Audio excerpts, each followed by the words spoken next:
It's Thunder Bob here for Bikernet Television, Bonneville 2007. This is the final day of racing, and it's turned out to be by far the best day of racing. We're here with Keith Bandit of Bikernet and the 5-ball racing team. Keith, you've had a good day. We've had a hell of a day. We did a first pass at 151. Then we took the second pass at 161. I'm not sure what the point did is. What is it, Valerie? 161 point what? That was a pop quiz. Anyway, we had a hell of a run, and we have about 53 minutes left to try to make one more qualifying pass. Now, I see you're making some adjustments to the bike right here in front of us before you make that pass. What are you doing to the bike?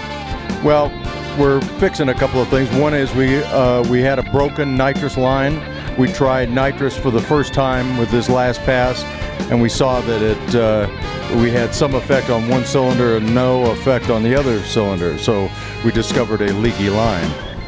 We also discovered that maybe our rev limiter was preventing us from getting up in the revs we wanted to get it into, holding us at about 6,200 where we could have gone to 68 or 7,200. So if we can make those adjustments, and we also had an engine shaft nut that vibrated loose and we have to get it back in place. If we can make those adjustments and get down there and make a pass before 1 o'clock, we'll be back in the running.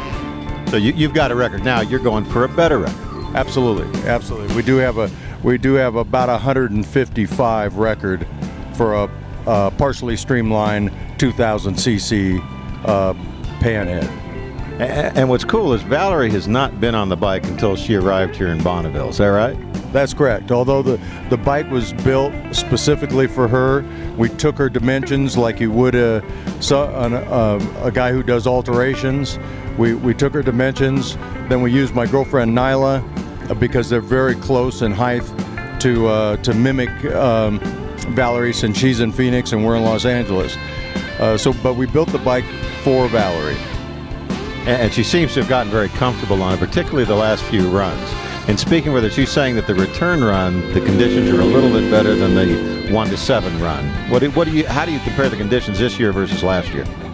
Last year's salt conditions were the best in, some people say, 10 years, 20 years. They were ideal last year. This year we've had some rainfall.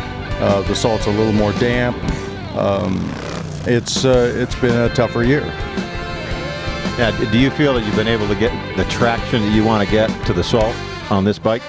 Well, it's interesting. I mean, it's a bike we built from the ground up, and we brought it out here, and we're testing it for the first time.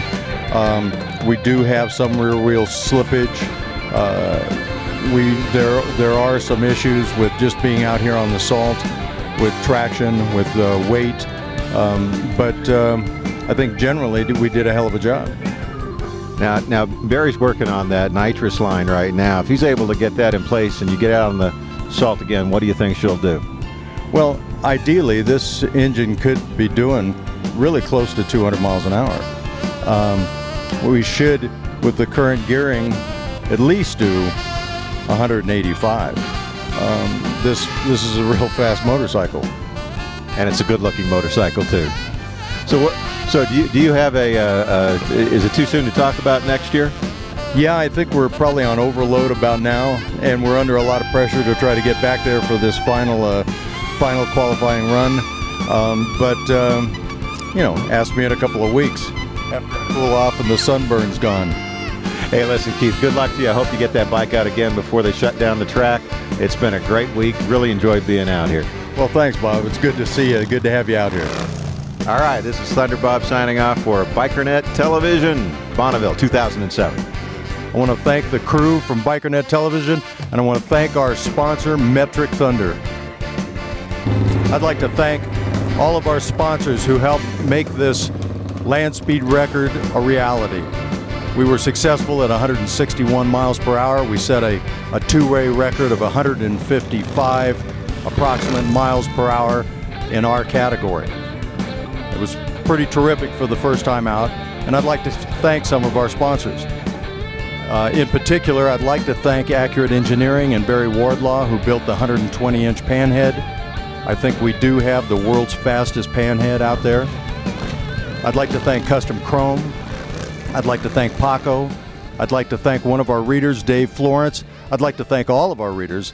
And then I'd like to also thank Avon Tires. I'd like to thank Custom Cycle Engineering. I'd like to thank GoDaddy.com, who's helped us out tremendously.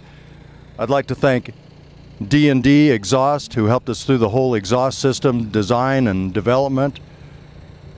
And I'd like to thank Baker Transmissions.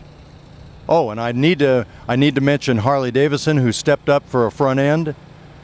But I want to thank all of our sponsors once more. We couldn't have done it without you. Thank you very much. Bikernet Television is sponsored in part by Metric Thunder.